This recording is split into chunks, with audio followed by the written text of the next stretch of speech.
But this is talking about the messenger. If this is about Jesus, Jesus forbids what's wrong and so on, and that's fine.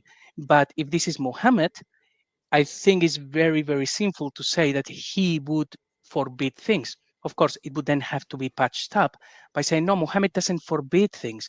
It is Allah who forbids things, but because he is the messenger, he's the one that delivers this. But this is not what the verse says. The very clear book in very clear Arabic says that he, the messenger, the Ummi prophet, forbids things. And that is highly, highly sinful in Islam, as far as I know. Then removes burdens and shackles. I think that's only for God to do. And then the final section as well. The light was sent down with him.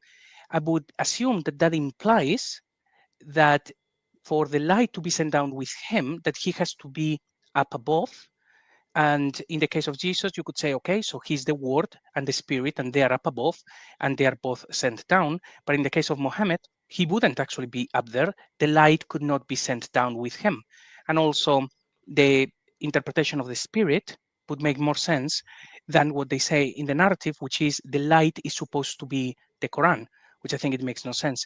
And all of that, together with the fact that I think these verses are talking in the past tense, therefore, why how could they possibly be about Muhammad if they are talking about those who followed and those who did things in the past?